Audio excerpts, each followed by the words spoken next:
Let's see, anything else selling?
How did I do it?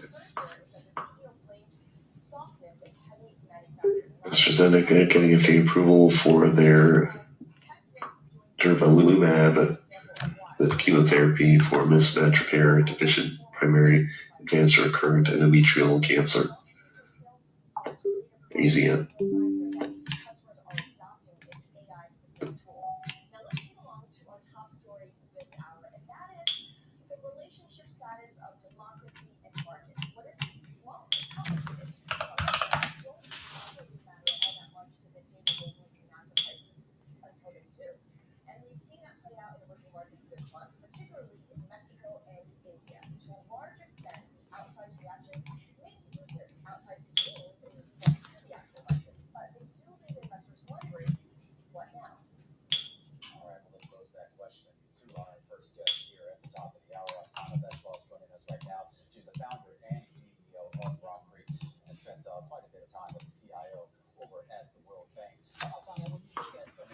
Let me load this.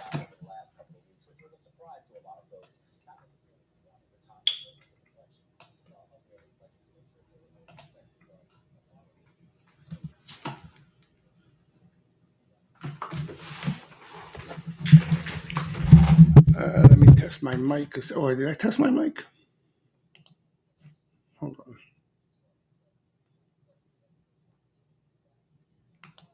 Oh, see what I mean?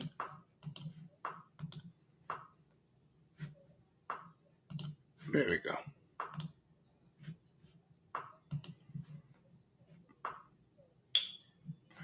That works, and this works. All right, very good. I'm going to get going in a minute. I know the majority of people probably going to watch this on recording, if at all.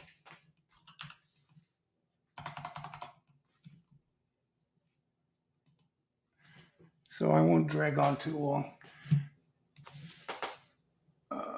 What else I need here? Hold on.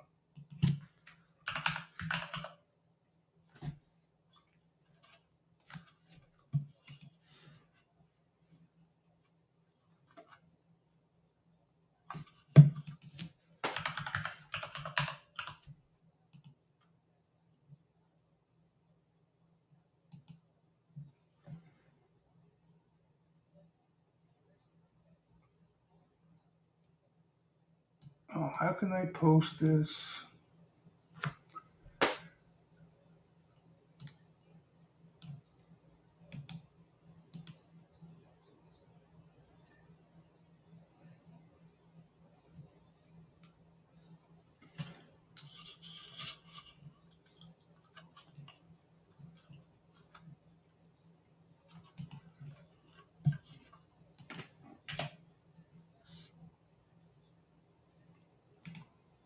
I could post it here and then take it from there.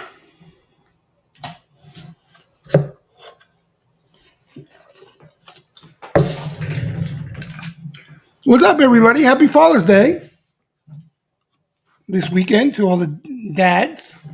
Can I call you dad? All right. We'll get cracking. I won't drag on too long. I wanted to touch base, um, especially with people from the Steve Room, but in general, I missed last week's Thursday webinar and yesterday was tied up. So uh, definitely wanted to touch base even for a short period of time today. I'm glad some of you are around. I know, again, many of you are going to listen to it on recording, so I won't drag on per usual. I just wanted to quickly, before I forget, because then I get yelled at, Charlie gets mad, but no. What July 1st, I am doing the flow trader course again. Um, Obviously, I got one under my belt, so this one I'm looking to put a lot more material into. Again, the teaching stuff is new to me. I never ever would, still to this day think of myself as a teacher. But July 1st, we're offering out the Flow Trader course, second enrollment of it. Pretty much going over the details of how I've used order flow throughout my career, the benefits, what's cost me money, as opposed to, because I think a lot of people got the impression the first go around like it was a deep dive into options. That's not me. Okay. Options, there's a lot of things that go on in the option game can make you dizzy, right? What I've done, obviously, it's just the amount of time I've been in the game. I've learned, of what a lot of this stuff that is a waste of time, especially for the way some of us trade. So, um, generally, what it is going over how how I ever use sweeper activity, flow, and sentiment, in addition to other stuff with flow throughout my career for all different time frames, right? Even, like right now, I've been more tactical, but we'll go over the different time frames and a lot more in depth.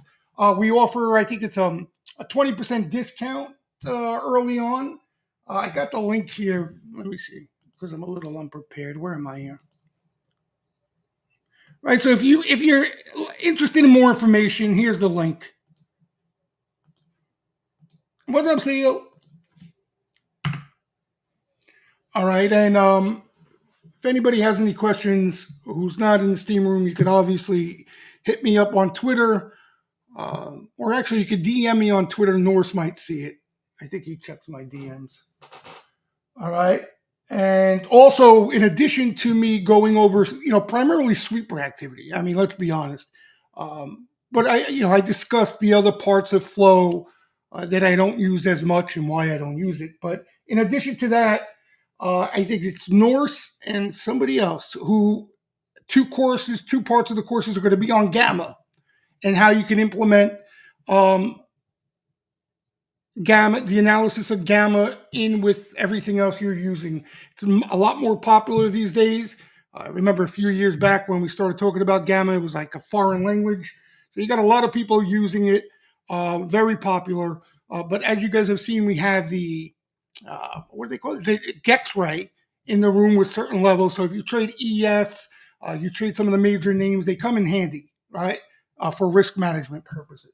So two of the portions of the main course of Flow Trader will be on Gamma as well. All right. So again, any questions, hit us up. That's the link. And July 1st is, I think, the start date, if I'm not mistaken.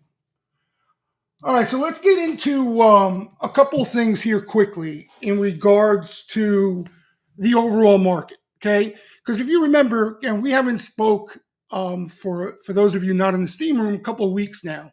And we talked about going into the summer period here, especially off what we already have seen in the market. And what we were likely going to see was a more bifurcated market, right? A lot more randomness to the market. Okay. And we certainly are seeing that, right? Even with the indexes pushing highs, okay, you got the NASDAQ breaking out to new highs on a day-to-day basis. There are a lot of parts of the market that not only aren't participating, but have seen distribution, right? And I mean, what's likely, we were kind of expecting that, and what's likely to happen unless something exogenous enters the picture is more of that. And it may not be the same thing we're looking at now. In other words, what's working now or has been working now may not continue to work, and certain other pockets of the market you may see some outperformance in, right?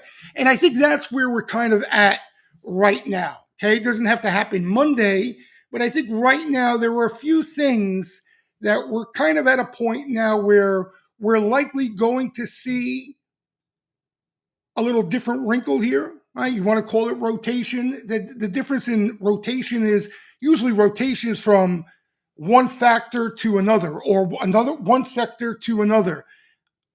What I'm explaining and what we were talking about a couple of weeks ago, it's not that correlated, right? You can see dispersion and divergences within sectors, right? So in other words, like we were saying, you can see some of the semis red hot and strong as hell, and then other parts of the semi complex that really aren't participating as much, right? So I think it's a little misleading when you say rotation, because if you say, all right, we're going to see rotation into the banks, it may not be all of the banks, right? It may just be some of the banks. And I think this continues until one or two things happen. Either we get some sort of shock, right? May stem out of Europe or overseas or something like that, right? But something that's going to really rock the boat and get people to scramble for protection. And that will likely create a pretty decent sell, in my opinion, especially with some of the systematic funds, how crowded they are and so forth. Okay. But without that shock, and hypothetically, like we saw here with VIX and VVIX catching a bid, we'll talk on that a little bit more in a second. If it's just quick unwinds, right? There's no event or there's nothing to get people interested in putting on that insurance, protecting that left tail. I think what I was explaining earlier is what we continue to see probably into August, right? And then at that point, at seasonality comes into play, August, September. I think if this continues, we'll likely have to pay the piper at that point. Okay, if we get a continuation of that. But the reason why I think we're at a point now where we're going to see a little different wrinkle, whether it be a quick sell off in the market or that kind of rotation, randomness into other things, is, you can see a lot of the things are a bit stretched that have been working. You got upside Niner exhaustion signals, which we look at regularly on the S&P 500, right? As you can see here, we had one here. Again, that doesn't mean the end of the world. Just there's a higher probability that buyers get tired here, right? They show signs of exhaustion. And it can result just in a quick sell-off or some sideways action, okay? So that's one of the reasons. Some of the things that have been doing well, there too, they are extended. You're seeing upside Niners, not just in tech, but a lot of us who aren't playing these $3,000 stocks that have explode off earnings and just keep going higher, without the aggressive buying in some of these Bitcoin data center miner plays of recent, there really hasn't been a whole lot of action in individual names aside from those mega caps, those big guys. And I think that's been kind of the problem. But my point being is even those, right, the IRENs, you name them, they all are up at levels where they're likely, again, higher probability they go into some sort of breather, okay? And when you see that, right, that's where you want to look for rotation more so than trying to short those things, right? I'm not looking at shorts. I'm not talking about them in regards to shorts. I'm talking about them if you've been in them, probably prudent to roll, take some profit, right? Adjust the position. But more importantly, start to look elsewhere to see where the market might move from this point on, okay? On top of that, it's the internals have been really, really ugly, right? And again, we talked about that. We expected that. I don't think we're going to get improvement there. I think we'll get periods of improvement, but I think it's likely going to be something we talk about through the bulk of the summer, unless we do get some sort of sell-off. But you're really at extremes there too. Another lousy day as far as internals are concerned. Goldman had a chart here where the NASDAQ in relation to the NASDAQ equal weight, right? So think of like QQQ to the NASDAQ, RSI, high readings, elevated readings, higher RSI, really a lot of extremes there across the board, right? So there too, right? Even if this doesn't result in some sort of rinse or sell off, you likely get some money moving around. Right? And I think that would be the bullish part of the side of the equation, where you get some of these hot things take a breather, and now you get outperformance elsewhere, right? And that's kind of what bears never look at, right? They look at these breadth measures as always as an end of the world type thing or end of a bull market type thing. At times they could be, especially when they get really stretched, right? They could be early warning signs, even more so than an immediate signal. But the majority of the time, it's just you see some sort of rotation. Right? And again, I stress that I think the difficult part of if we do see rotation is you got to really pay attention to the names more so than the sectors. Right? So a lot of things we look at are at that point. Right, and we'll look at some of our major indicators here quickly so I don't drag on too long. But I think that's what I really wanted to get across to you guys is even if we don't see things resolve early next week, because it's a short week, OPEX week, right? So it could get funky. I think it's something we need to pay attention to here. Okay. Some other signs that have been perking up here. You guys know we like to look at the credit markets as big picture signs, right?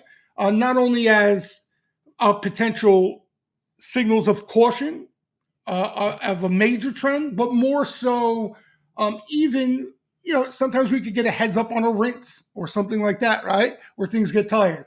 I inverted here the credit default swaps, okay? And when the credit markets are confirming the bullish move, that's when again it's a healthy trend. There's a decent amount of participation. You don't have to play the same names over and over again, right? You can lock in gains and move on and find something else that has a decent setup as far as risk reward. When you're not getting that, when credit doesn't confirm the bullish move in equities, a lot of times it will lead to, like I just mentioned earlier, some sort of rinse, consolidation, right? An end of what we're currently seeing. And what you're seeing here on these credit default swaps, again, I flipped the chart so you could see it better, okay? And you can see how they move in sync with equities, right? A lot of times they may lead equities, okay?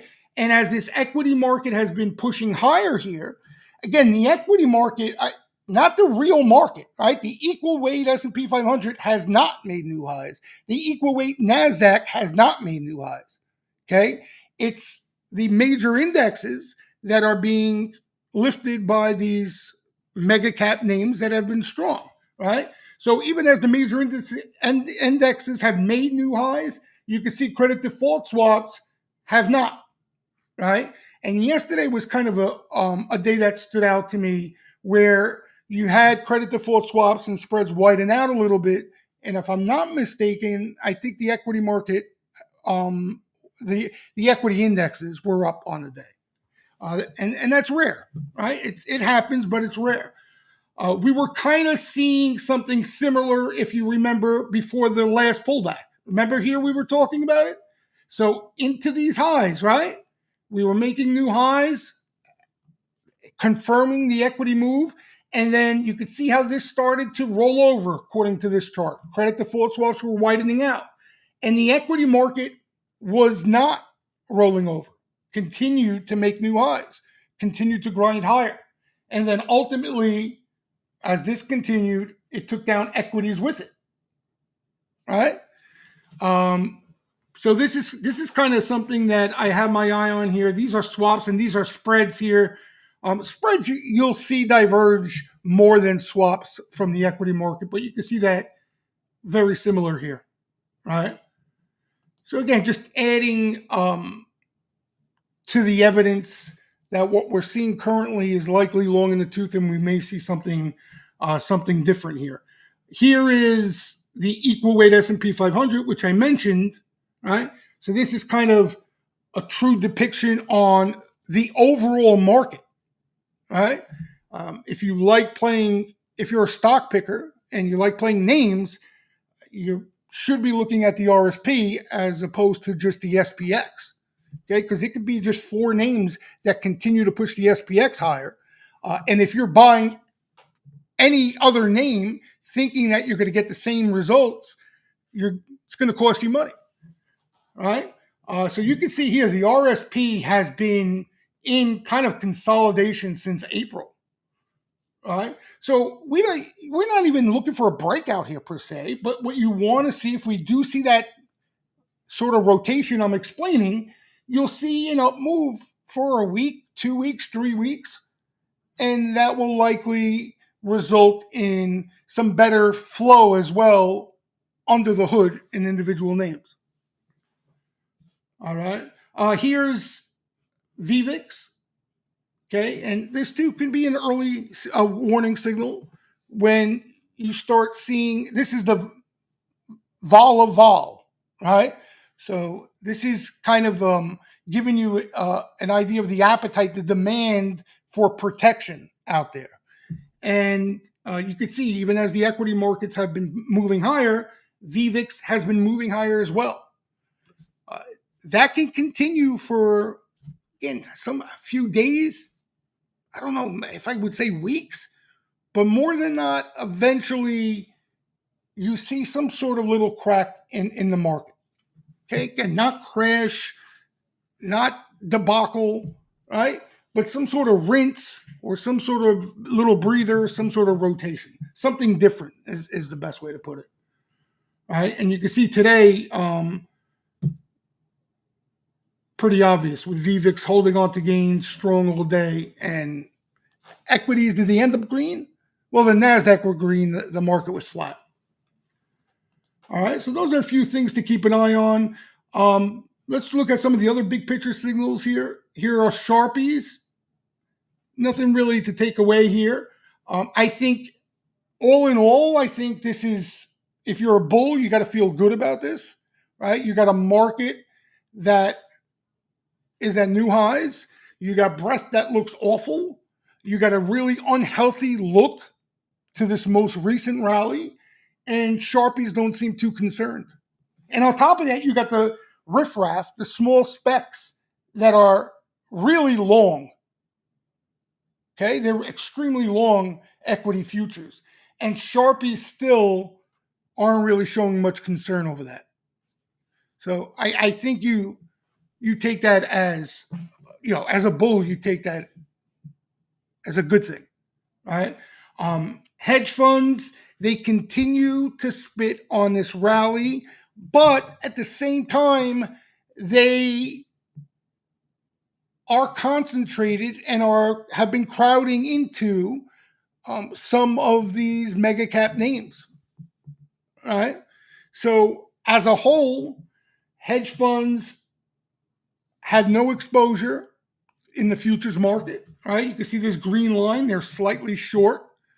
In individual names, where is it? Individual names here. Here's their exposure in individual names. They're still net short overall in individual names.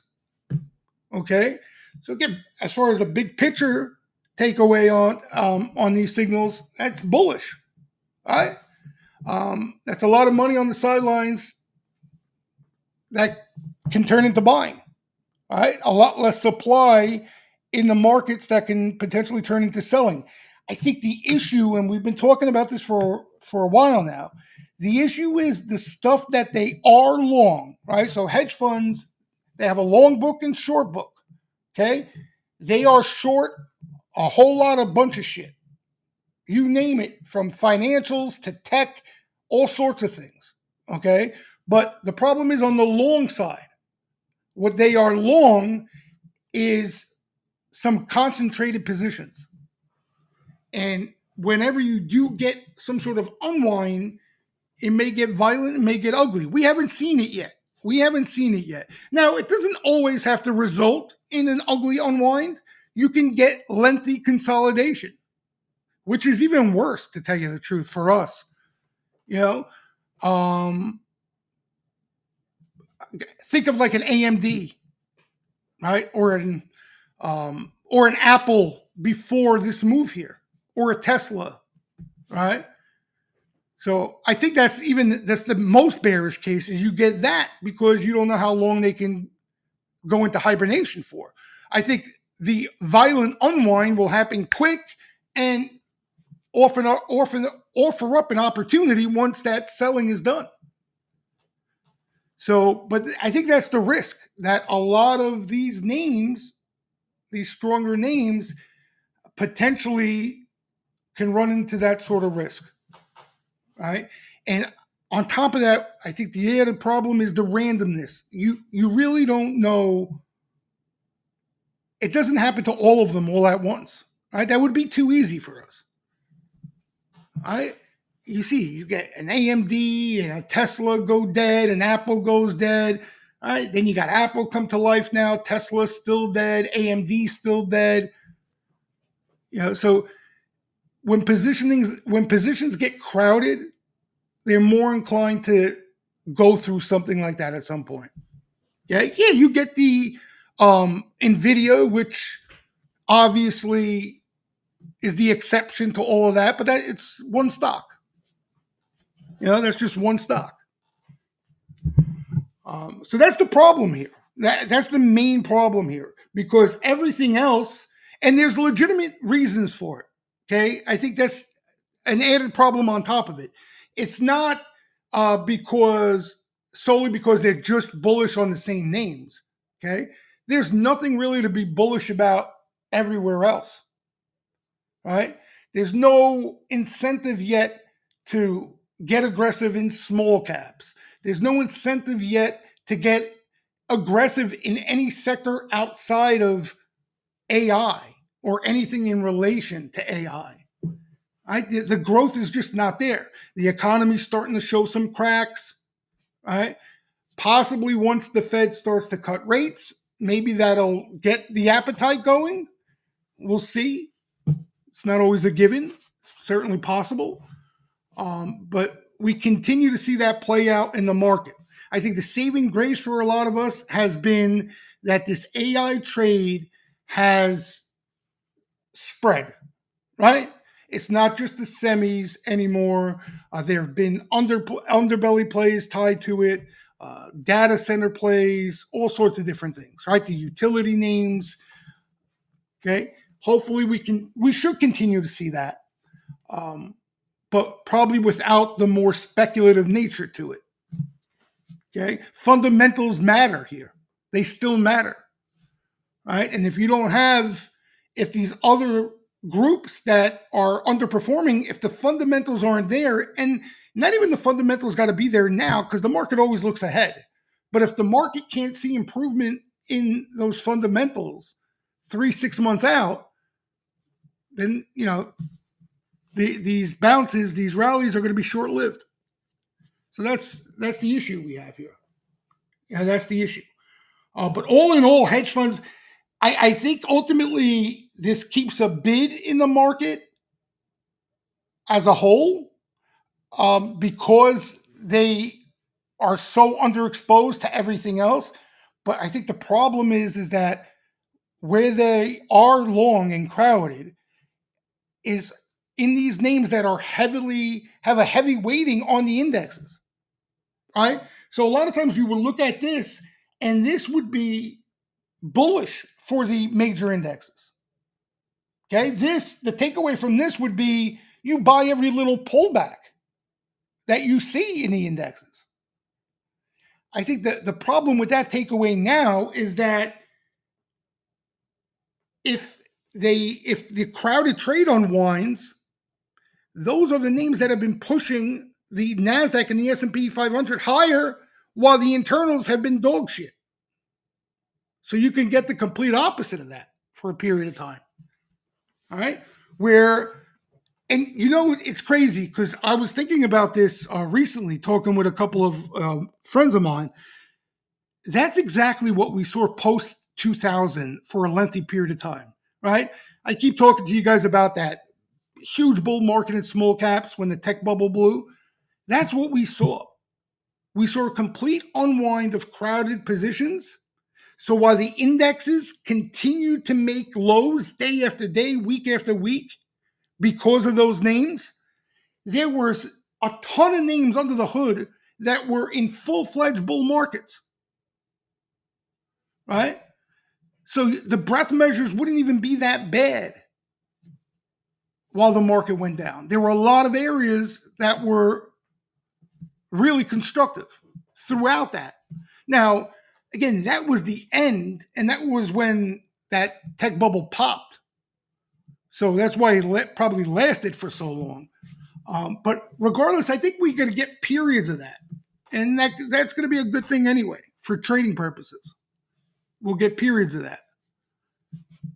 So what I'm explaining here, so if you guys, I'm confusing you, where you get the S&P and the Qs sluggish, weak, right? But under the hood in individual names in certain pockets, you're going to really have some constructive setups. That could be that while that's all going on, could be doing quite well. All right, so we're hoping for that anyway. Otherwise, a lot of times what you get is just, and here's the more probable scenario: you get this. This, or even something even more than like this, right? So what I'm saying is, you get a pullback that's pretty highly correlated, takes down everything, okay? But what you start to see is even as the market is still pulling back, you start to see things, individual names bottom and start to curl higher. And that ultimately puts in, a low a lot quicker in the indexes than usual. But the good news is when you get this early part of that bounce, breadth and the internals are usually quite healthy. So you don't have to rack your brain as much trying to be in the right name or sector at that time, right? The early stage of that turnaround, you get some strong participation. So if we do get, something like that, let's say, when it turns, right, the early part of that turn, you could pretty much buy anything on the long side. You can't do that now, right? You'd be getting your ass handed to you.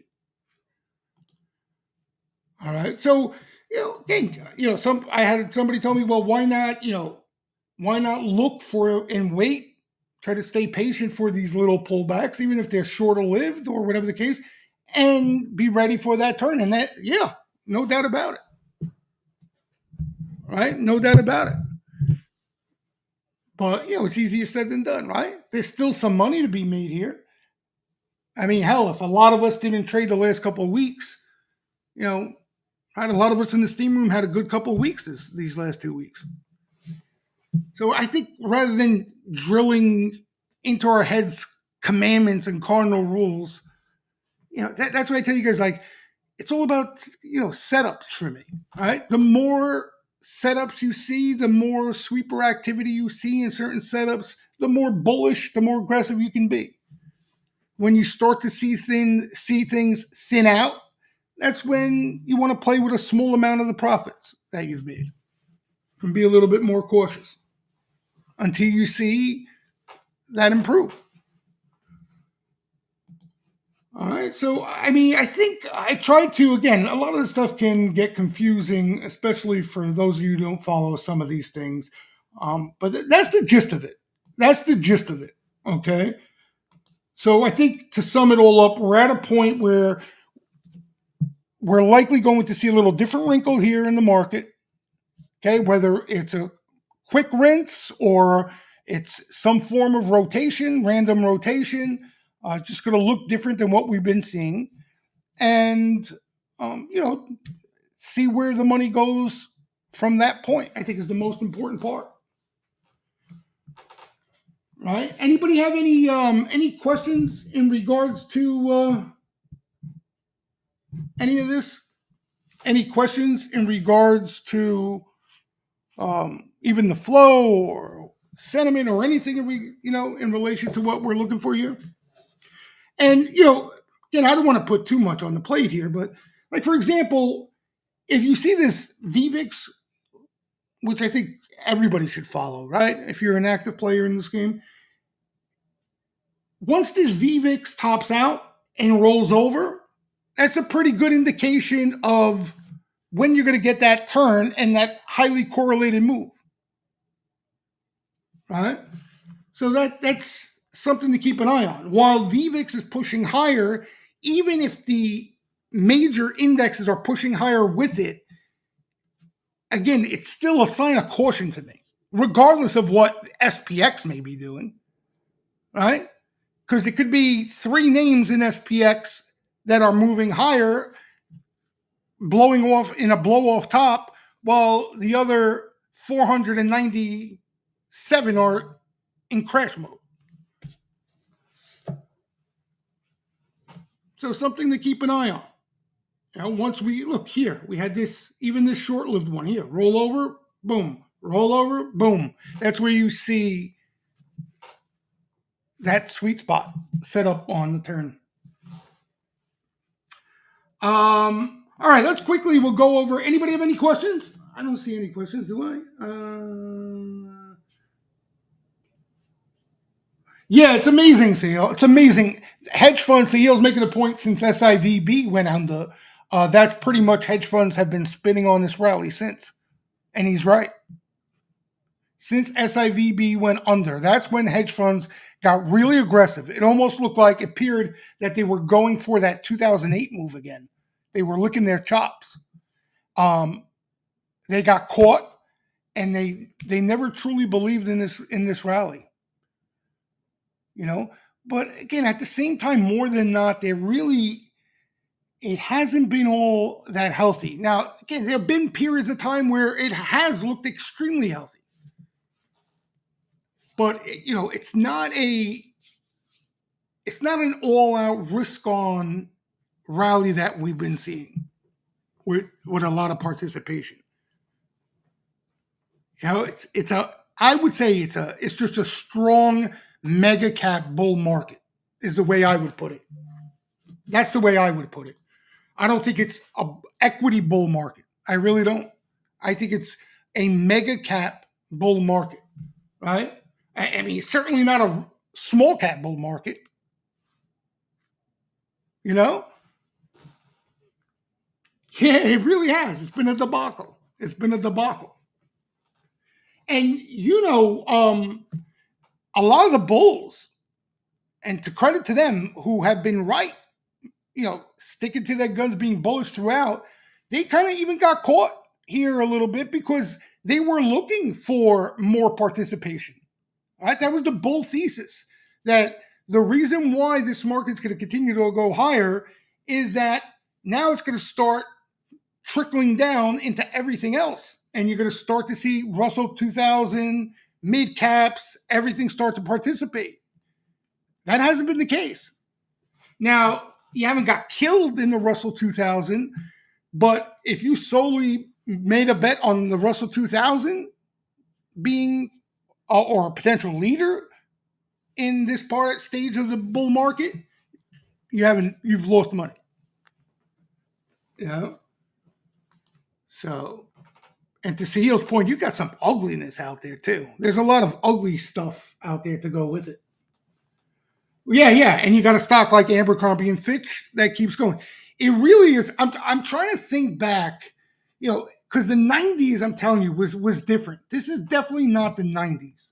The 90s was crazier, even more bullish is what I'm saying, right? There was more participation in this in the 90s. I'm trying to think back at a cycle where some of the biggest winners just continue to keep going higher. I don't remember. I know 2007 we spoke about this. There was a market, the total opposite what we're seeing now. The industrials and housing related names and stuff like that. They had a lot of charts that look like an Abercrombie and Fitch now, but this is one of the longest stretches that I've seen. Longest stretches. You know, again, that's the tough part. How long it goes on for, it's an impossible question to ask. Impossible. Usually something tips it over, something gets in the way,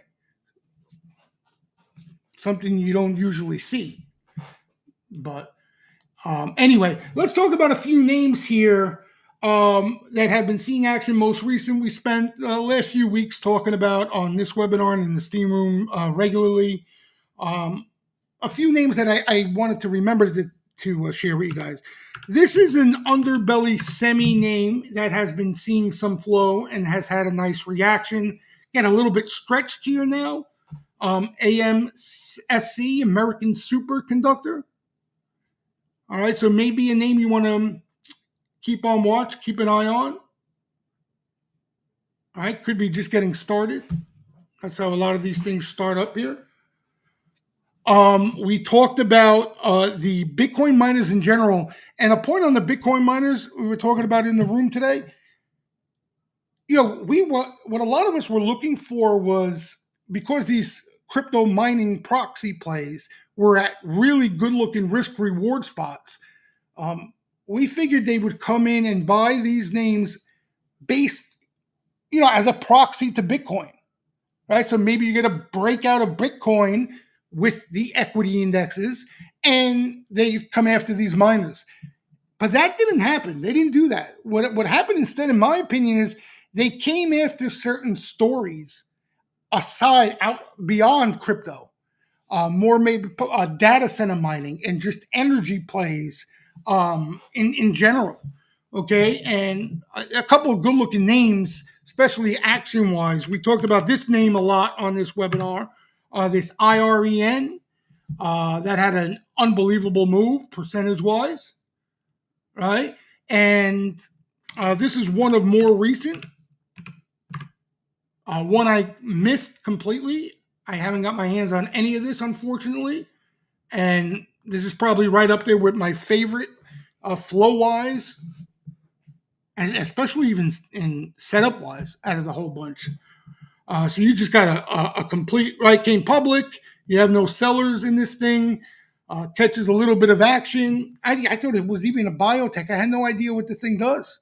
And then they turned down a $1 billion bid for the company. Somebody made a $1 billion offer, I think it was, to buy out the company. They turned it down.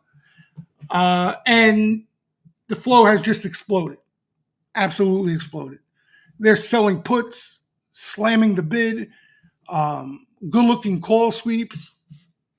So the issue I had with this is just it kind of got away from me here. Me, I don't like to chase, and it kind of got away from me, and I just never could get comfortable pulling the trigger anywhere, hoping that maybe it would digest or pull back, or story of my life.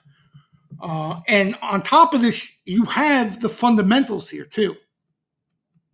On top of it all. You got crazy growth.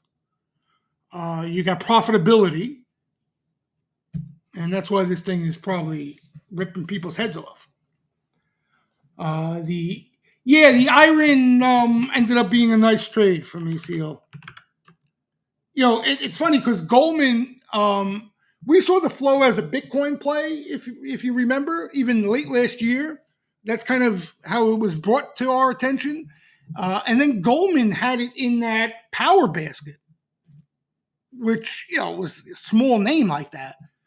So, that starts to get out, and there's going to be an interest. And then the flow coming back in kind of confirmed it. And you just a lot of these things were just set up. Like look at the right, even like the wolf that you got involved in, Sahil. You start to see flow and these things come to life from here. You guys know what I look for. That's picture perfect. That's picture perfect. Okay. And then you had this like little breather here. I think this is when we last spoke. And I mean, this just flat out told you there are no sellers at all in this thing. None.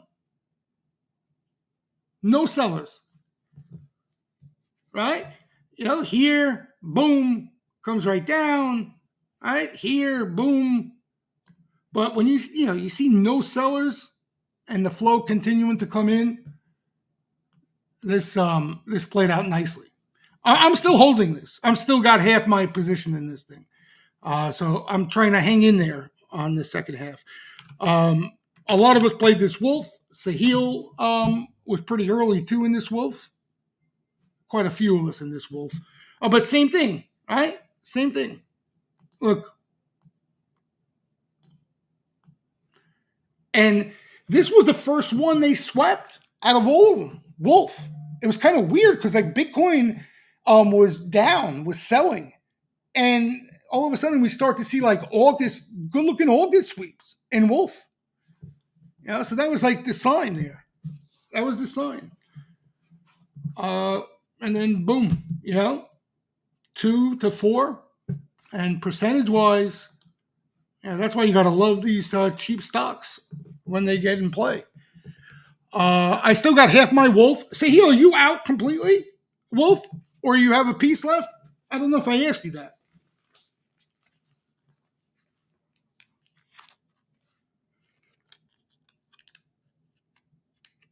Oh, so you sold it completely? Gotcha.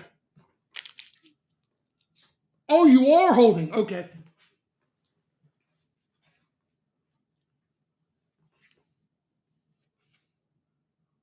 Yeah. Yeah, exactly, Madden. Exactly. It was the total opposite. Exactly. Yep. Good point. That's a great point, man. Great observation. Great observation there.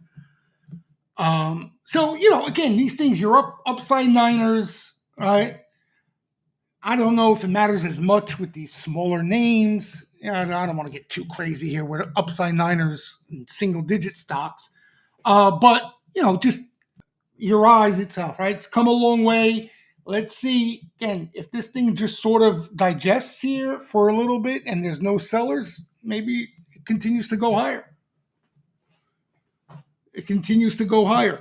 And there are plenty of others. Some I traded, some I didn't play. The other one I'm holding is this Bitfarts. Just because we built a relationship now. I've grown an admiration for the Bitfarts. But here too, small, cheap stock, quite the move. So he listed a couple of the other names. I've traded both those names. I don't own them now, but the CLSK, I see here, and this is what I like about this, right? Talking about spot wise, you can see the spot here, right? Like you're in consolidation, right? The stock has been dead here for 3-4 months, and you could see kind of a support area where this thing has been holding and has a tendency to pop. And that a lot of times that's where you see a lot of these sweepers perk up. And if you do find an entry there, even if you don't want to hold them, they're nice trades, right? For a $15 stock, this moves a buck like it's nothing. So Sahil, you're still holding CLSK? I think he's still holding CLSK. I got out of it because I just don't want to have too much weight here now, especially that a lot of these things have moved. But this still looks good, really good. I like the CLSK too. I've always liked the CLSK. especially for trading purposes. And the other one, Sahil's mentioning, also had caught a lot more action than we've seen in the past. This CIFR, and very same thing. The beauty of these Bitcoin data center miner plays is the spot on these things were perfect, perfect, perfect. You couldn't draw it up any better. See, because now if you want to hold it, you have so many options now. Right? You got a little bit of cushion now. You can roll, you can trim, you can, it's a lot easier to manage your risk there from the get go. So they were just set up beautifully. The other things, I guess, just a personal thing. I see you guys are killing it in all these other expensive names, but I just, forget about it. You can't play the equity in these $1,000 stocks. First of all, you got to trade the options. But the calls, like in an Avgo, cost more than the equities I'm playing. Right? Like the premium in like an Avgo, you got to spend $20, and they move so damn quick. It's just a comfort thing. Like I feel like I can't control my risk as effectively, if that makes any sense. Yeah, they're crazy, right? And speaking of SMCI, that was like, if you trade that name, yesterday was it, right? Like yesterday was it. We were talking about this, right? So what happened yesterday, for those of you who aren't in the steam room, they came out pretty aggressive. Like SMCI sees flow these days. Back in the day, one sweep every 2 months, but it sees a flow. It's pretty active now. But when you see multiple sweeps come in, and especially they're legit good-looking sweeps at the right spot, or if it's down, that's where you want to really focus on it if you trade the name. And if you remember, we've been talking about this. This name has been in consolidation. So whether you want to get long or you want to just find a window for a decent risk reward trade, you had kind of a dead zone here off a pullback, and that yesterday's sweepers were your cue, right? That momentum was possibly going to come into the name. And, now if you are looking for more upside, again, you could roll. You got some cushion there. Like, I don't know. What did you guys know better than I do? Those calls yesterday had a decent move on the ones they were playing. Well, what did they play? They played Junes, and they played, I think they had weeklies too, right? Because it was a couple sweeps. Skim and I bought the day before the close. Day before. What do you mean the day before the close?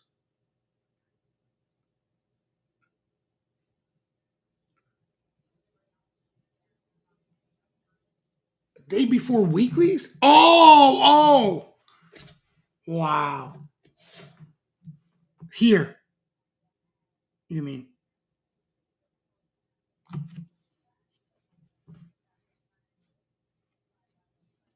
Wow. So you had them, you mean, before that aggressive wave came in, right?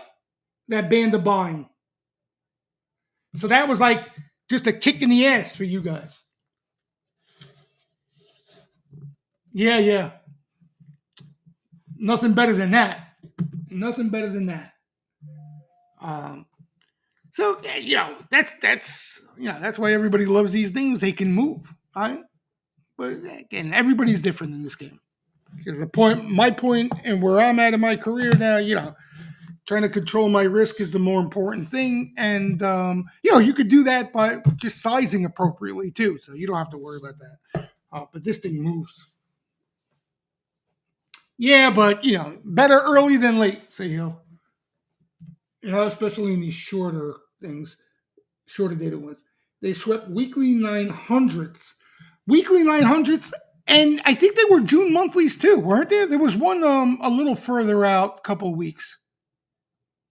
but weekly 900s. That's what it was. Crazy. Anyway, that was a really nice move there. Nice move. What else? Any other names? I see some of you spitting out the usuals. By the way, Shark Ninja, another December sweep today. I don't even know what to tell you anymore with this. You know, we were talking about it a couple of weeks ago. We were talking about this little consolidation, but they don't want to let this thing go. It's remarkable. It's remarkable. Yeah, it looks that way, Madden. It looks that way. And now you gotta think to yourself that all these stocks, even especially these $1,000 stocks, but anything that gets into triple digits, these strong names, people got to be thinking, listen, there might be split news coming, right? You get flashback to the 90s. This is how it started in the 90s. You had one split, then another split, then another split, and then everybody took the needle. So that's what that's what everybody's thinking right now. New names. Let me hear your new names, Drew.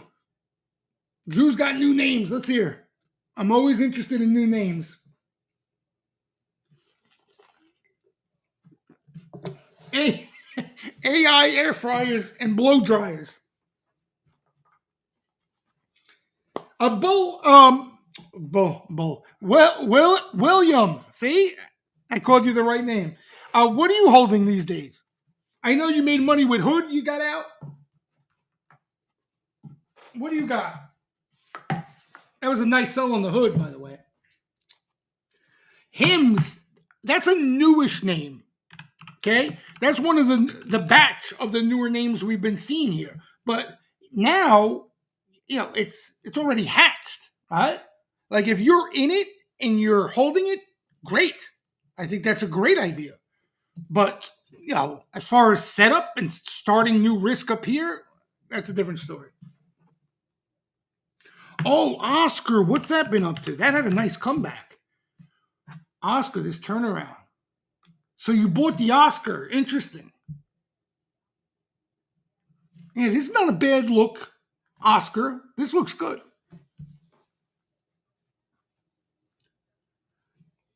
That's good, bro. That's good. Because, again, we're going to get some resolution here, I think. I really do think. And, the resolution, it could be catch up. Everything catches up, right?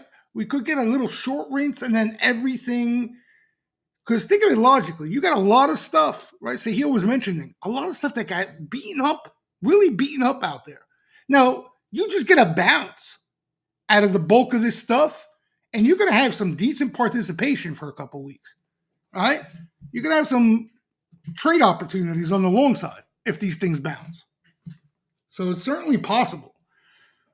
The point being is, William, that I'm saying that's not a bad position to be in right now. You're day trading, and you're waiting either for that rinse or things to open up here. Where's Drew with the stocks? Drew had new names. Oh, no, you mean SN? Yeah. Drew, the problem, you see, you got me all excited, Drew. This has been a new name. We've been talking about this name on this webinar for ages. That's why a lot of us get excited about new names. We want new names because this is what they end up looking like when they come after them. And the fundamentals are there. So SN caught a December bet today, another December sweep. That's what they've been targeting more recent, the last couple of weeks, December calls.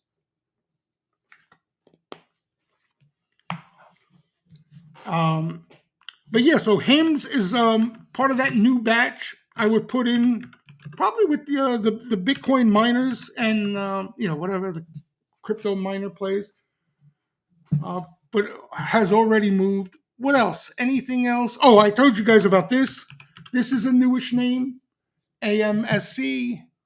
Anybody have any decent plug on this name by chance? Did anybody do a little due diligence and figure out the excitement here on this name, this AMSC?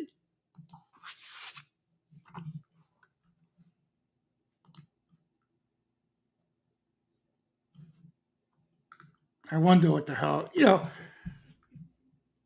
I mean, this thing, it could be just getting started here.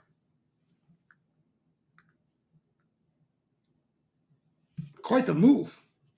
Drew A-Lab, I'm waiting for action in A-Lab. I haven't seen a sweep. I don't know if it was you that asked me about it, but I still haven't seen any sweeper activity there. But this, again, the setup is there. I agree with you. Yeah, take a peek this week, Sahil. See what you find out. You know what I mean? We might it might be like the second coming of SMCI right under our nose, and we're just ignoring it. I mean, I'm notoriously known for doing that. This is it right here. Okay, this thing caught action here, and I just ignored it. Then here, they bombed it off that news. No, I didn't ignore it. Okay, I didn't ignore it. I thought it was a biotech name or something.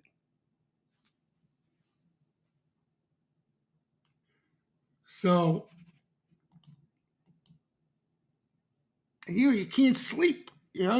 Especially in this market because there's not a lot of new names.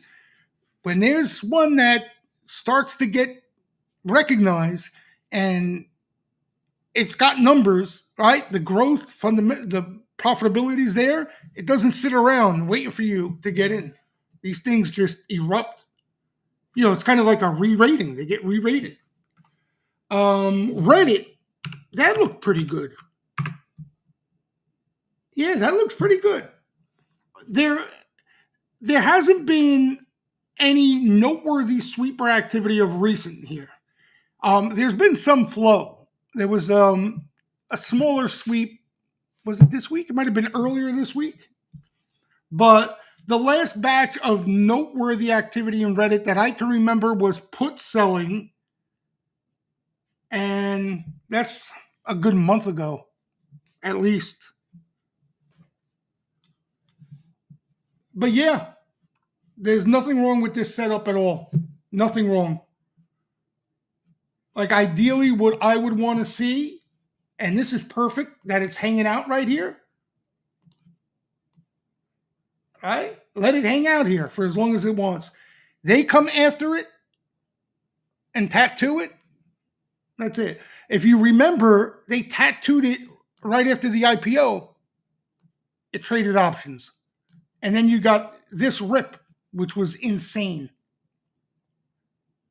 So definitely like the look. I definitely like the look, especially for a trade off sweeper activity. GEV, that's been a big winner, right? It's a good looking stock. This is the spinoff from GE. How's GE looking? A little bit of a breather there, finally. Look at this thing. AMSC is power related. There we go. There's one plug. Right? I thought it was a semiconductor. So I don't even know what the hell I'm talking about. Okay, so there's one plug. Power related play. The numbers aren't anything to get excited about yet on this AMSC. That's why I'm just curious to learn a little bit more on it. Like they have deals with the Navy. I don't know what the hell they do. Maybe it's the same thing that's getting into the iron and stuff. Sahil is buying this. It's an old company. Yeah, it's been around. It's been around a long time. I remember this name, just seeing it trade over the years. Interesting. Yeah, Uber's a little tricky. I tell you why it's tricky. The flow is tricky. there's been a lot of action in Uber. So here's my problem with Uber, and those of you in the steam room know exactly what I'm talking about. Uber will catch a nice, good-looking sweep size, okay?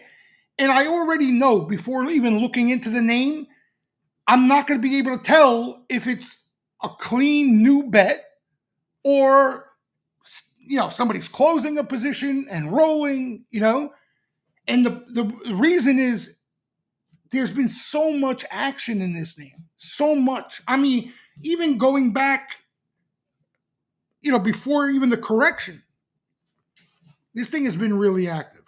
So the problem with Uber trying to get an edge out of the flow is trying to determine whether this is new aggressive money coming in. So, but there's been some good looking flow recently. I think it's August calls they've been targeting, if I'm not mistaken.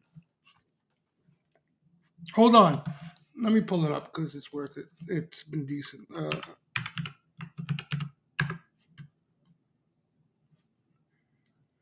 All right, where are we here? A little adding into strength. Where's the decent size here? Uber, some bull flow there again. Bull flow. Let me see. I can't even see the dates on here. I don't know why. Here's one right here. See? That's a nice looking sweep. Here's another one, right? August, that was right. August 70s. Okay? So they came in recently. Stock was 66. It was at a nice spot, too. Where is it? Here. So that was recent over here. And I think there was some nice size before that. Let me see. Few different lines with some volume today, led by August. Yeah, here, a little bit cheaper. Another August bet. So it was a couple days of buying in Uber. Here's again, August.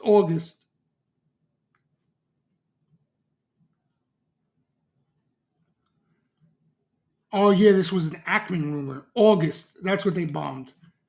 See, this is September. I think that was the first batch. Here, right here. September and August. So these are nice looking orders. These are all nice looking orders. Look at this.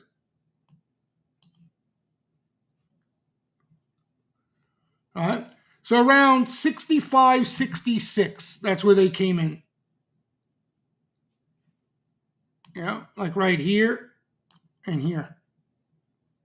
66. Oh, they must have came in on this day here, right here. So right here was the entry. Look at that, decent spot.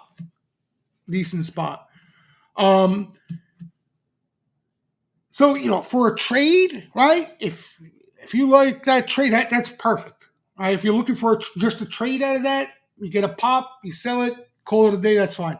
For more than that, that's where you really want to have conviction that that's new money coming in and not positions adjusting. What do I mean by positions adjusting? I'll give you an example. Okay. Uber, let's take the most recent rally. Uber saw buying during this rally all the way up. Okay. And as it goes up, these size buyers, they roll, right? They roll out and up, roll out and up, roll out and up, roll out and up. So now here, their last batch that they rolled out and up, when that gets caught into a pullback or consolidation, what they do now is the opposite if they like the name. They roll down because they don't want to be that far out of the money. Right? So they're looking for that higher delta if they like the name. So there's a chance that the nice size action we saw down here was possibly rolls that are rolling down that just were too far out, got caught too far out there. Make sense? Right? As opposed to a name like IREN or any of the other names that doesn't catch a lot of buying or we don't see as active, and then they just get aggressive here for the first time. All right? Doesn't have to be the first time ever, but the first time in like 6 months or 5 months. Because then, the beauty of that is when you see that initial activity come in, you see all the open interest. You know all of that open interest, but you've seen it accumulate. And when you get in the middle of that initial buying, that's where, again, if you have the patience and you roll, you could also catch these trends. Easier said than done, but that's the best of the flow too, right? Initial activity when sweepers first take recognition to a name. So, but that's the issue with Uber. Otherwise, it caught some nice action here, and the setup was pretty decent. What else? Any other names you guys are looking at? Anybody buy anything recently?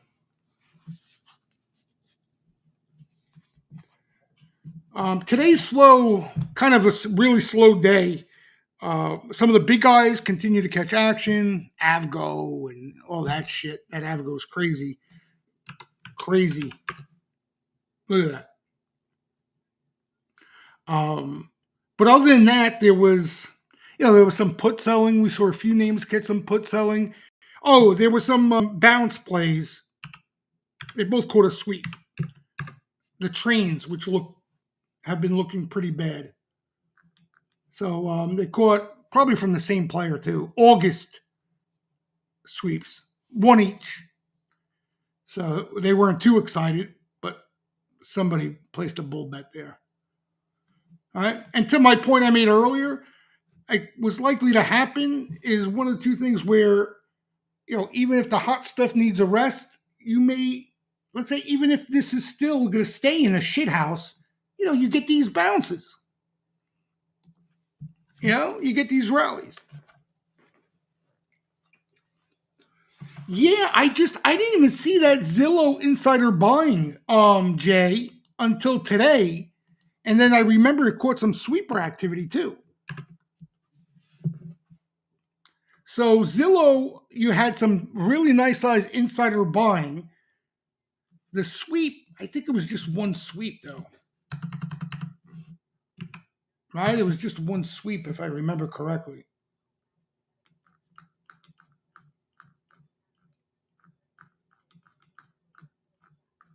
Oh, here, it was on the top bet list. August 40s. Stock was 39.80. Oh, so it was before the gap. Was the gap was on insider buying, I guess, right? Is that what the gap was? Probably. So this thing caught a nice sweep here. August 40s. I mean, that's nothing huge for Zillow. Zillow could catch size. But anyway, it is interesting. It is interesting. It is interesting. I wonder, it's crazy because this is tied to the housing market, and even the housing stocks have been consolidating recently.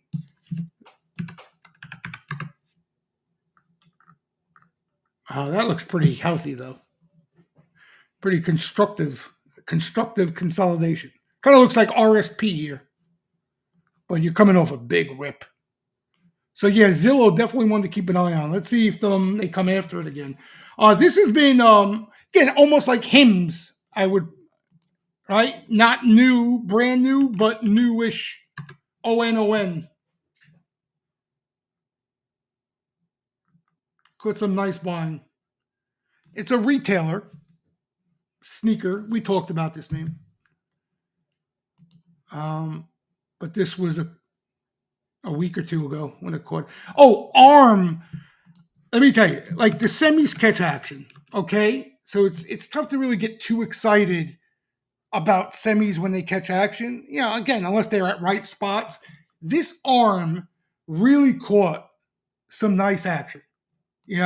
Not even humongous size, right? I think what was perfect about the action was, I think the casual flow reader out there, right? The guy who's looking for those big orders that everybody sees off screens probably didn't pick up on it. But if you were looking for that steady accumulation, the sort of flow we like to look at, um, it definitely stood out. Because, I put this thing on the top bet list a few times. Orders like this is what I mean, right? So you had like this steady flow of 300 lot sweeps. Now, these 300 lot sweeps are 600 grand, with some time. And, this thing had quite the rip after it, too. So they actually came in off this niner here, is where it started. Right before, it was before that Taiwan semi conference. You remember that? What was that, a couple weeks ago? A week ago? So it was before that. Because then when we heard about the Taiwan chip conference, I said, "Oh shit, maybe that's why they were buying that." But look at this, man! Back to highs again. What a move! Really nice move. Burke, yeah, that's been hot too, right? Jesus, unbelievable, unbelievable. What else? The other semis, this one must have been lower today, right? The European AI play. Oh, that still looks bullish as all hell, though. Dell, that's been quiet, right? Oh, here's the one that's been in play. HPE. Really nice move. Oh, yeah. So this is kind of what I'm trying to keep an eye out for, even if I'm not, if it's not my style of name, even for you guys, is again, the Nvidia is going to catch flow every day, right? These gap and goes and are up parabolic.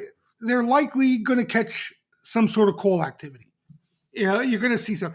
Like what I'm looking for, even for you guys, I think the better setups on a risk reward basis are the things like this, or ARM, where you had this breather and you're starting to see action come in. Again, comes in one day, you like it for a trade, you got to trade there. You start seeing it come in day after day after day, you probably have something more, right? So, like this SMCI, for those of you who like this name, right, and we were talking about this recently, that's what you want to kind of see here now, right? You don't want to see just them going after the quick money. Now, what you want to start to see, you want to see somebody come in and rock some September calls, November calls. That's what you want to see here.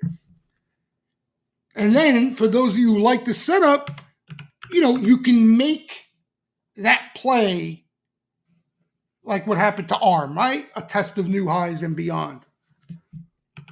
And, again, this thing is coming off a monster move. So I'm not going to portray it out to be like you just first recognition of the name, but it's as good as a setup as you've had in quite a while in it, right?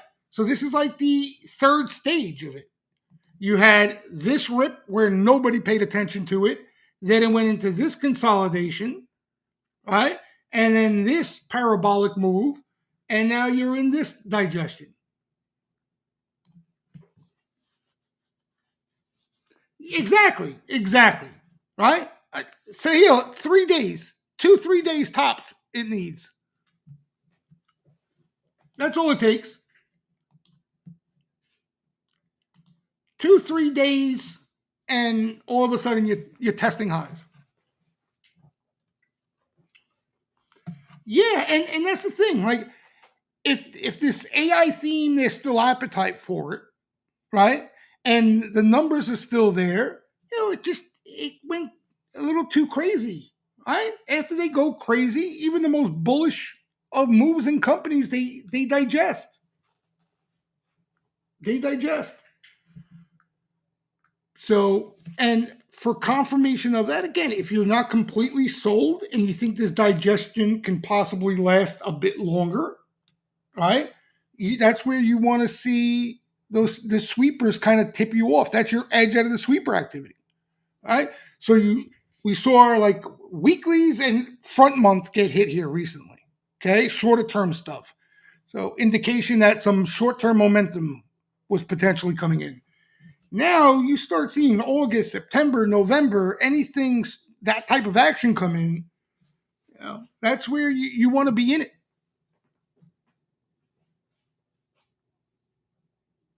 Yeah, yeah, exactly. Because the fundies are there. You don't have to do that work. It's already done. The numbers are there.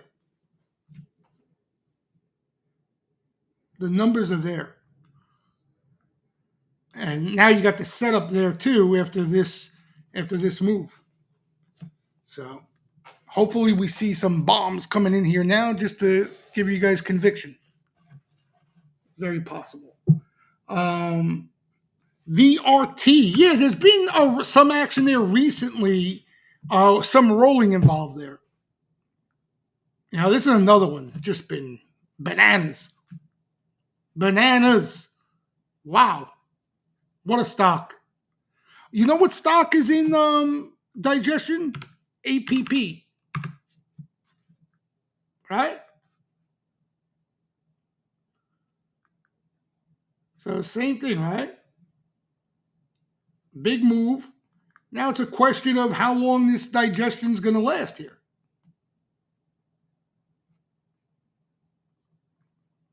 That's the question.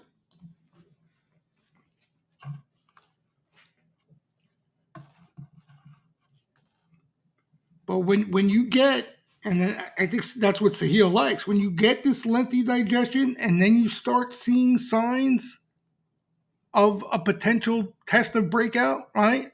And sweepers obviously would be that sign.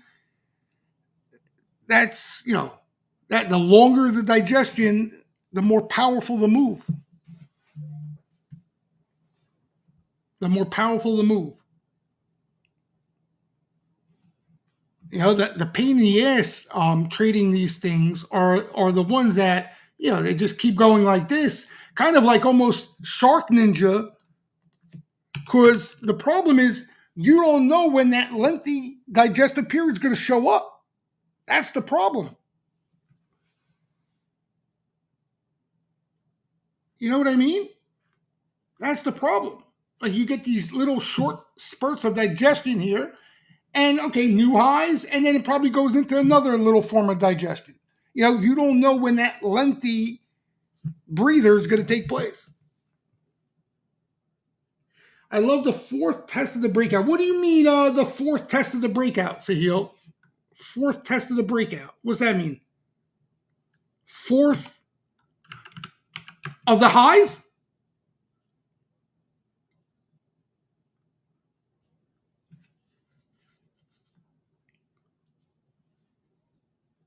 Fourth test.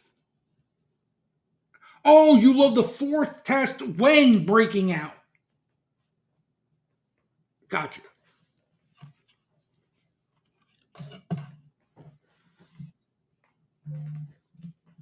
Gotcha.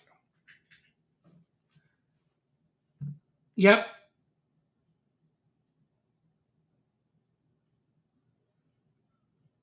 Right.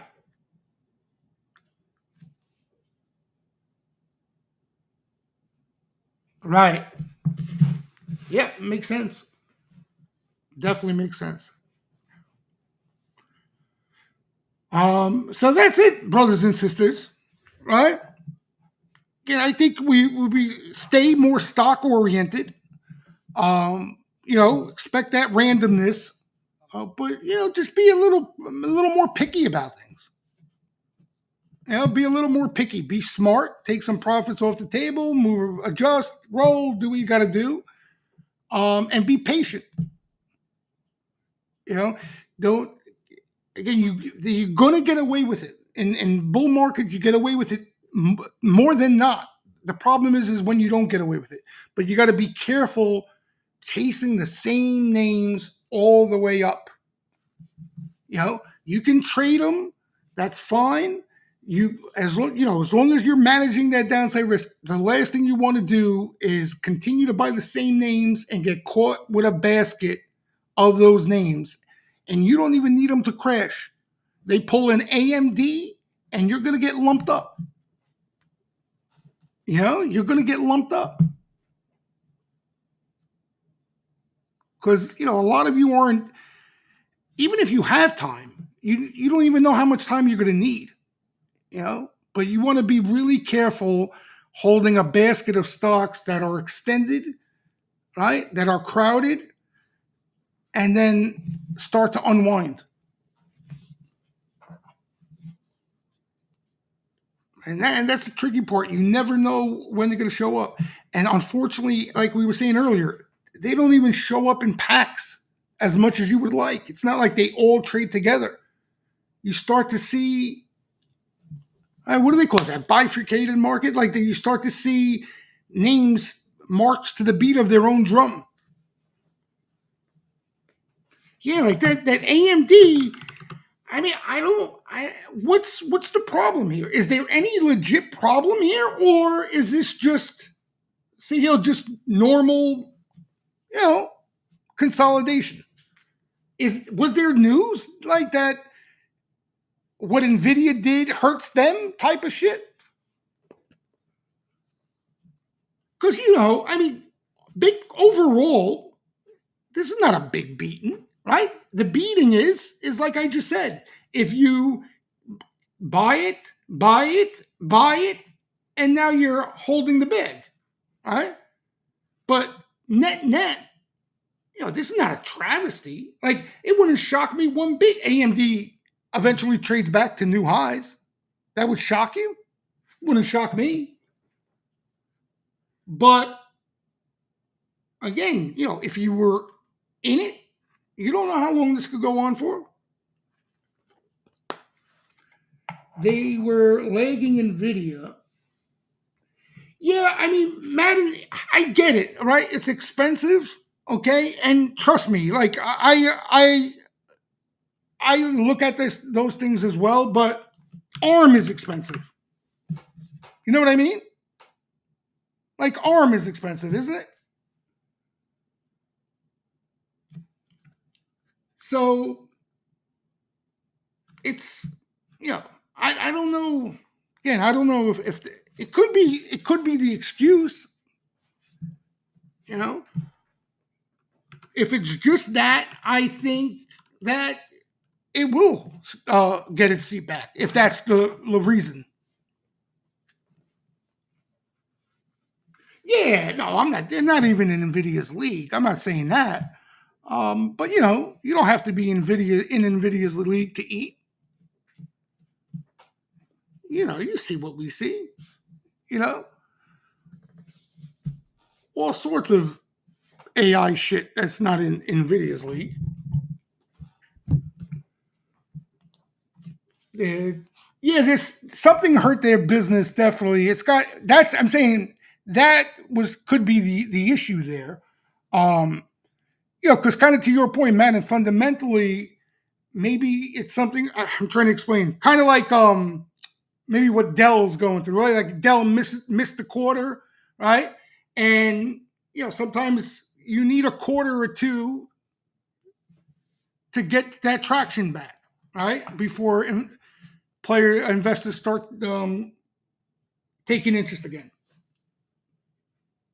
But it's funny because that CEO, we thought the Nvidia CEO was a hype machine. What's her name is the biggest hype machine I ever seen in my life, and she's been really quiet.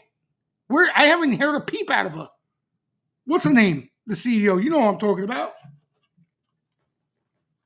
We used to see her all over the place. She wouldn't shut up. She was on CNBC every day.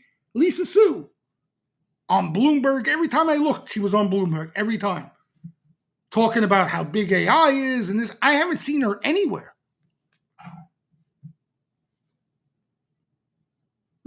Well, Jensen now, you see what's going on with him. He's a rock star.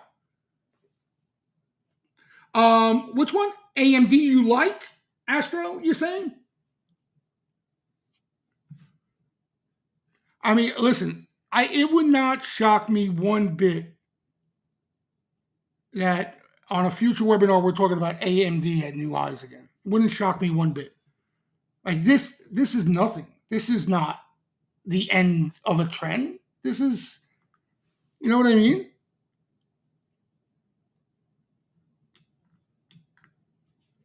Just may take time.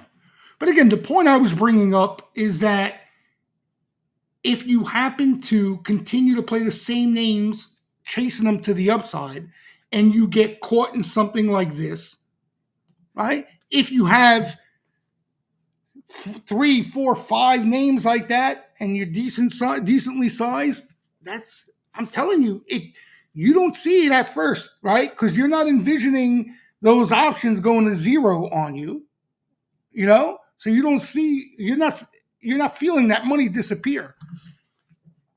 But that's a hickey you don't want to take.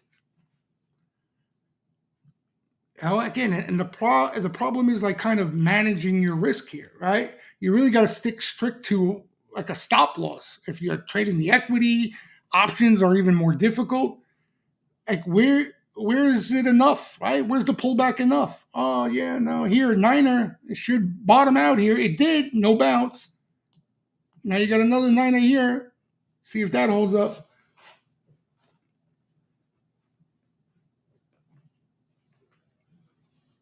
But this could be setting up again for all we know. FCX you like? Fuck the rest, he says. FCX. What's that been up to? Oh, you got a nice pull there.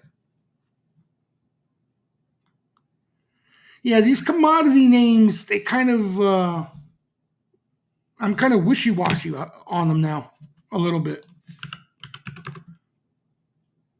You know, I still have, what I did is, I told you guys earlier, I own gold miners. I own one of the ETFs now, and I replaced one of the gold miner ETFs, not the complete position, but a little more than half with the GLD. So now I got just straight gold exposure instead of the miners as well. But I tell you, I don't feel great about it right now. I don't feel great about that trade right now. I don't feel as good as I do, obviously, before this move happened. This move created this, which I think is a problem. Well, a problem I'd rather not be in.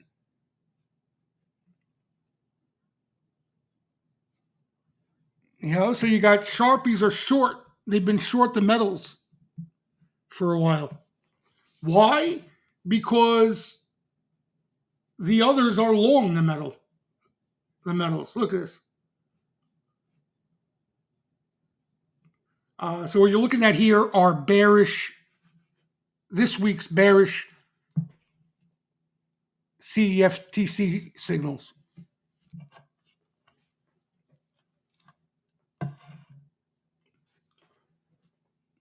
Which one? I really like CLSK, CIFR, Bitfarts too. Yeah, I like them too.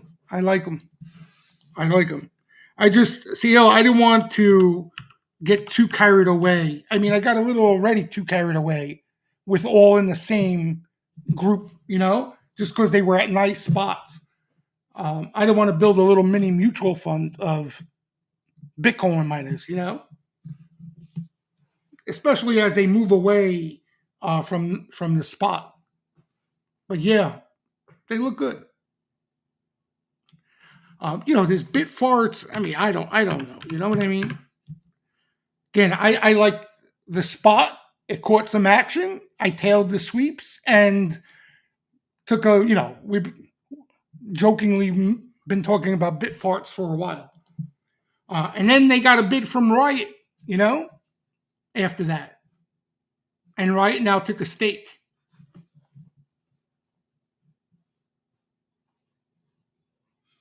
Yeah. Oh, so you're talking trades, right? So yeah, you're talking quick trades.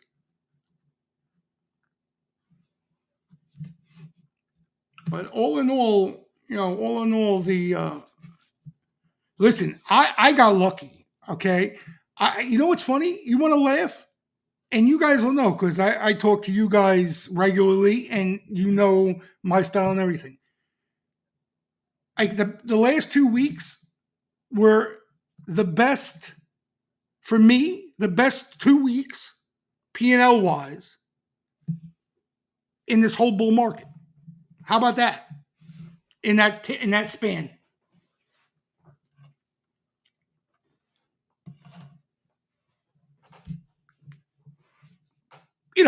because obviously of size and weight, and you know how cheap these things were.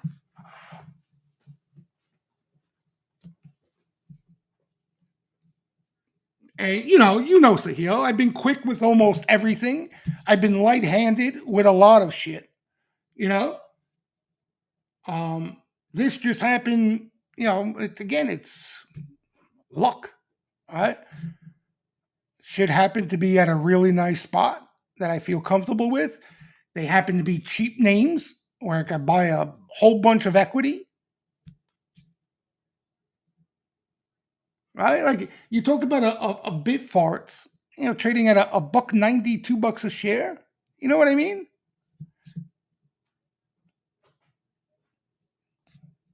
It's crazy. And they double. Yeah, yeah. So I didn't catch those juicy hits like the ones you caught. So the microns of the world and shit like that. I didn't catch because I haven't played calls much at all.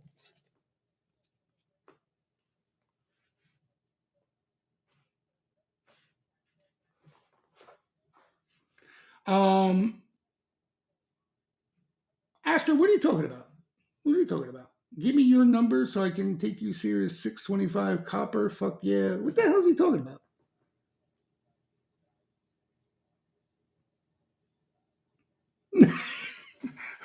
Who's this? Who's he talking to? Is he talking to you guys or he's talking to himself? Or is he just rambling? Astor, what'd you do? Did you do a line of coke before you hopped on there on a Friday afternoon?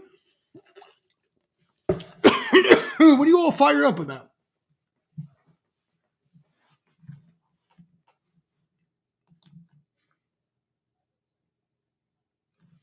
Huh? He likes copper. I know. I like the enthusiasm. I'm trying to. You like copper, huh? It's Astro Goldman too is behind that trade. I'm talking about the traders too. He loves copper. Goldman is giddy about copper. Like, they love that copper trade, and they have for a bit now. Where's oh, you got a nice dip here, copper. So they smart. Let me ask you a question. All kidding aside, what do you like the Goldman theme? Which the Goldman theme is copper going into this whole AI infrastructure shit, right? That's what they're talking about. Is that like your thesis behind it? The only thing, like the thing that kind of I'm wishy washy with commodities is the softening of the economy, which potentially rate cuts would offset. But that's kind of you think it's going to 6.25. I mean, that would be a nice move. That would be a nice move, Mr. Astro. So what are you long? You long futures? Yeah, yeah, yeah. So that's exactly it, Astro. That's exactly it.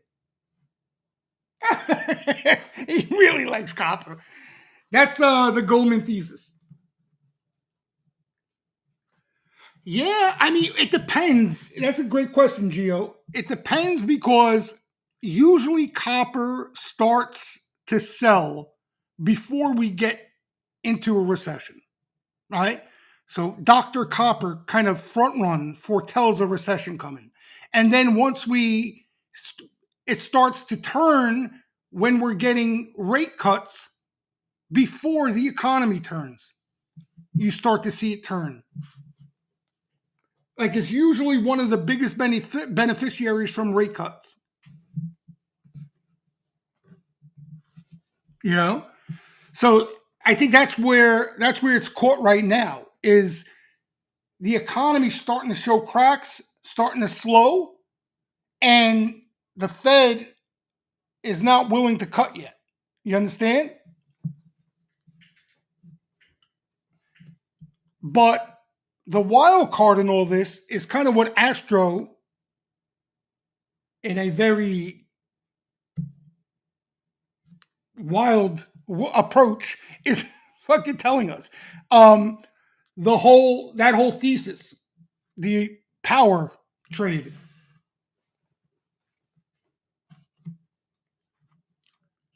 You know, so that's the bullish side of the equation. That the people who brush off the economy slowdown part, that's where they brush it off with that.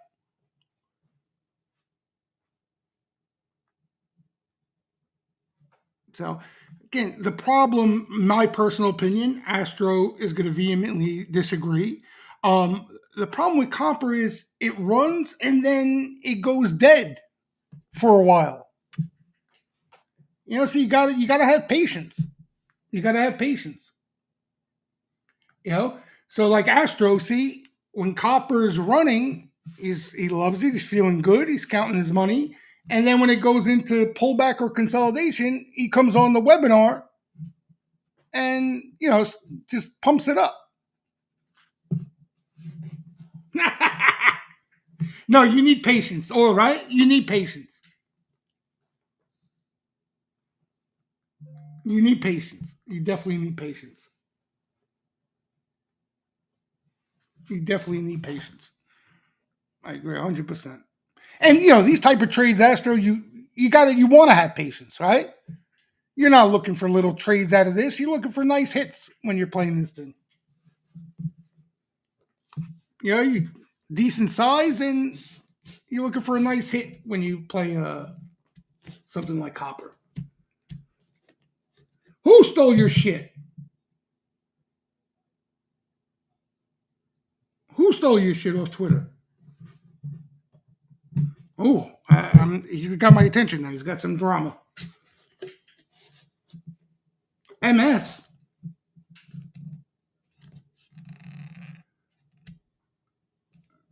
What do you mean they stole your shit off Twitter? How did Morgan Stanley?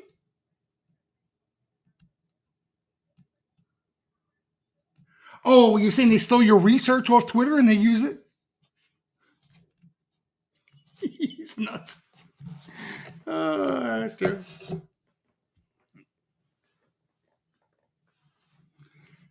All right. On that note, by the way, you know what? I don't know what made me think of it. What's this doing? Oh, look at it. It ended up breaking out, right? This thing's going to split too. This is the sleeper too. Nobody's even talking about this beast. Son of a gun. There too, you had a little digestion. Anyway. All right. Do some homework this weekend on a couple of names, some of the newer names we were talking about. Maybe you guys can find some juice. All right. And next week, we got a short week, Wednesday, Juneteenth. And we have an OPEX week. So it's likely going to be sloppy. Best case scenario, if we could get the indexes to actually pull next week. Honestly. Best case scenario, next week, Juneteenth week, into OPEX, you get a little bit of a tug, even maybe just to close out the week, and then go into the following week off a little bit of a rinse, and we're ready to pounce. Right? So we'll light some candles this weekend, and that's what we'll hope for. We'll pray for. Happy Father's Day to all the dads out there. Enjoy the Father's Day weekend. We deserve it. All right. Have a good weekend, everybody. I'll see Steam Room members. I'll see you guys Sunday night. We'll see how futures open up, and we'll talk some shit. Thank you, brother. Have a good weekend, everybody.